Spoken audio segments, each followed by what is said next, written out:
اعوذ باللہ من الشیطان الرجیم بسم اللہ الرحمن الرحیم نحمدہ و نصلی علی رسولہ الکریم۔ صادق گڑھ پیلس میں آیا ٹھہرا ہوں اور عباسی نوابوں کا موٹر خانہ آپ کو دکھا رہا ہوں۔ یہ دیکھیں، یہ اتنی لمبی چوڑی عمارت یہ وہاں تک جا رہی ہے اور اس کی بناوٹ اور خوبصورتی بھی آپ ملاحظہ فرمائیں۔ یہ موٹر خانہ ہے سارا۔ یہاں دنیا کی قیمتی ترین موٹریں ٹھہری ہوتی تھی جو عباسی نوابوں کے استعمال میں ہوا کرتی تھی۔ یہ دیکھیں، شاید آپ کو دکھائی دے رہی ہو، ایک موٹر اب بھی اس میں ٹھہری ہے۔ یہ بھی یقیناً ایک نایاب موٹر ہوگی۔ میں کوشش کرے نا جو یہ کنڈے بھا لگے میں کوئی راہ دے دیں تو میں موٹر دکھاؤں کی کوشش کرا۔ یہ دیکھیں، یہ آپ کو دکھائی دے رہی ہوگی آپ یقیناً۔ یہ اپنے دور کی قیمتی موٹروں میں سے ایک ہے، لیکن پھر نواب صاحب کی وفات کے بعد جب وارثوں میں جائیداد کے بٹوارے کا معاملہ چلا تو حکومت پاکستان نے تمام جائیدادوں کو سیل کر دیا عدالت کے حکم پر۔ تو پھر ان محلات میں، ان عمارتوں میں ٹھہری ہوئی انتہائی قیمتی اور نایاب چیزوں کا جو حشر ہوا، وہ پھر جب فیصلہ ہونے کے 40 سال بعد کیونکہ فیصلہ ہوتے ہوتے 40 سال لگ گیا اس لیٹیگیشن میں، اس معاملے میں 40 سال کے بعد جب ان عمارات کو کھولا گیا تو پھر نہ پوچھیں کہ ان عمارات میں وہ قیمتی اشیاء جو نایاب تھیں اور پتہ نہیں کہاں کہاں سے لا کر سجائی گئی تھی اس محل کی خوبصورتی کے لیے، وہ مٹی کا ڈھیر ہوئی پڑی تھیں۔ مثلا قالینوں کو آپ لے لیں، یعنی اس محل میں جو بچھے ہوئے قالین تھے وہ انتہائی قیمتی، بڑے ہی خوبصورت، اور محل کا کوئی کونا ایسا نہ تھا جہاں پر قالین نہ بچھا ہوا ہو۔ لیکن 40 سالہ عدالتی لیٹیگیشن کے بعد جب محل کو کھولا گیا تو وہ قالین اور کم خواب ریشم کے بنے ہوئے وہ پردے جو محل میں چاروں طرف لگے ہوئے تھے اور عمارتوں میں، وہ کولے بھت تے مٹی تھے پے ہیں، یعنی ہاتھ لگتا ہے انہوں کو تو بھورتے تلے آن پوندے ہیں جڑے پردے ہیں، اور قالین زمین میں مٹی سے مٹی ہوئے پڑے تھے۔ اب یہ جو آپ کو تمام میں عمارت دکھاتا ہوا آ رہا ہوں، یہ موٹر خانے کا حصہ ہے۔ یہ اپنے دور کا ایسا دیدہ زیب موٹر خانہ تھا کہ جن بزرگوں نے یہ دیکھا ہے وہ جب اس کا حال سناتے ہیں تو ان کی آنکھوں میں آنسو ہوتے ہیں، اور اس کا ذکر کرتے ہوئے ایک ایک بات پر سبحان اللہ کا ورد ہوتا ہے ان کی زبان پر۔ تو اس موٹر خانے کا جو انچارج تھا وہ اعزازی لیفٹیننٹ تھا، کیونکہ نواب صاحب کی فوج میں لیفٹیننٹ کا کوئی عہدہ نہیں ہوا کرتا تھا، لیکن جو بہت ہی پیارے لوگ تھے یا کوئی خاص خوبیوں کے مالک تھے، ٹیلنٹڈ لوگ جن کو کہا جا سکتا ہے، اور وفادار بھی ہوتے تھے ریاست کے، تو ان کو اعزازی لیفٹیننٹ مقرر کر دیا جاتا تھا۔ تو اعزازی لیفٹیننٹ اس موٹر خانے کا انچارج ہوا کرتا تھا۔ اور یہ اینٹیں، فرش میں لگنے والی ذرا اینٹیں آپ دیکھیں، یہ چھت پر بھی لگی ہوئی ہیں اور نیچے فرشوں پر بھی ان کا استعمال ہوا ہے۔ اب یہ دیکھیں کہ 100 برس سے اوپر ہو گیا، اینٹیں ویسی کی ویسی پڑی ہوئی ہیں۔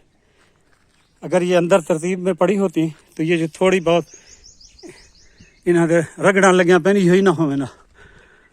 اور یہ اس موٹر خانے کی ایک طرح کی آپ سمجھ لیں کہ ورکشاپ تھی۔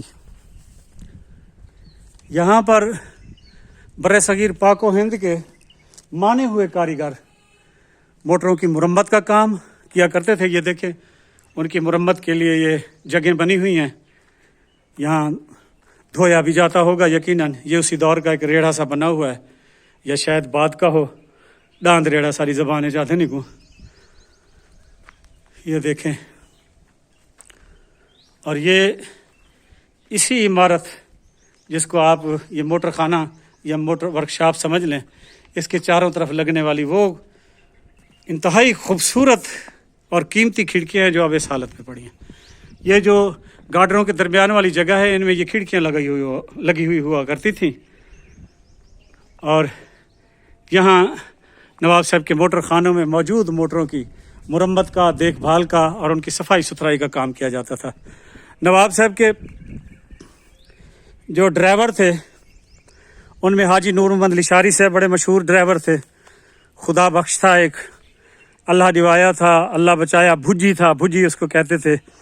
اللہ ڈوایا جو ڈرائیور تھا، نواب صاحب اس کو بدو کہا کرتے تھے، وہ رنگ کا کالا تھا تو نواب صاحب نے اس کا نک نیم بدو رکھا ہوا تھا۔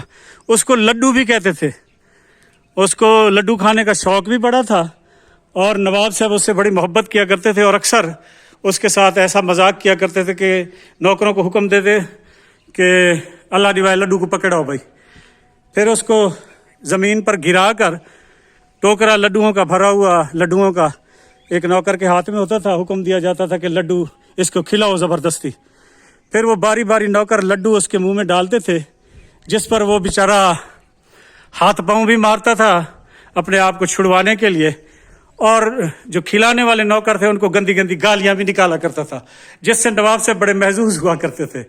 اور لطف کی بات یہ ہے کہ وہ لڈو بھی کھا جایا کرتا تھا، لڈو بھی 1 بائی 1 وہ تقریباً جتنی ٹوکری منگائی جاتی تھی وہ سارے کھا جایا کرتا تھا۔ اللہ ڈوایا اس کا نام تھا، اللہ ڈوایا بدو اس کو نواب صاحب کہتے تھے، اور لڈو بھی کہتے تھے کیونکہ وہ لڈو بہت زیادہ کھاتا تھا۔ اور اس کا جو انچارج تھا موٹر خانے کا، لیفٹیننٹ اعزازی لیفٹیننٹ عبد الرحمان صاحب تھا۔ ایک اور ڈرائیور تھا شاہ محمد، شیخ روشن بستی ہے یہاں ساتھ ہی، یونین کونسل بھی ہے، وہاں کا رہنے والا تھا۔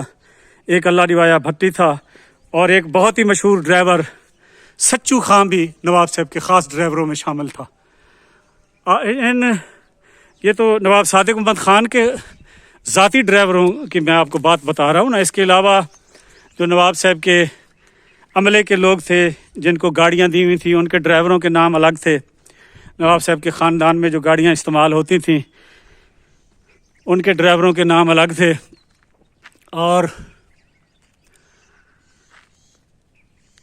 یہ جو ڈرائیور تھے یہ نواب صاحب کے خاص ڈرائیوروں میں سے تھے۔ انہی ڈرائیوروں میں سے عبد الرحمان نام کا ڈرائیور آپ کو یاد ہوگا، اگر میں بھول نہیں رہا تو عبد الرحمان ہی ان کا نام تھا، جو قائد اعظم محمد علی جناح نے جب گورنر جنرل کے عہدے کا حلف لینا تھا تو ان کی طرف جو تحفے کے طور پر نواب صاحب کی طرف سے رولز رائس بھیجی گئی تھی تو اس کو انہی ڈرائیور صاحب عبد الرحمان صاحب نے چلایا تھا۔ یہ ہے وہ عظیم الشان موٹر خانہ جو اب اس حالت میں موجود ہے، جس کی خوبصورتی دیکھنے کے لائق تھی، اور یہاں ایک دنیا آباد ہوا کرتی تھی۔ یہ دیکھیں، اس عمارت میں داخلے کے دروازے اسی طرف سے ہیں، پرلی طرف سے، اس طرف سے گیٹ بڑے ہیں وہ بند ہیں۔ یہ جو دروازہ لگا ہوا ہے یہ یہاں جو دوسرا عملہ بیٹھتا ہوگا، چوکیدار، محافظ، یہ شاید ان کے لیے بنایا گیا ہے۔ تو یہ وسیع و عریض رقبہ جو ہے یہ موٹر خانے کے لیے مختص تھا۔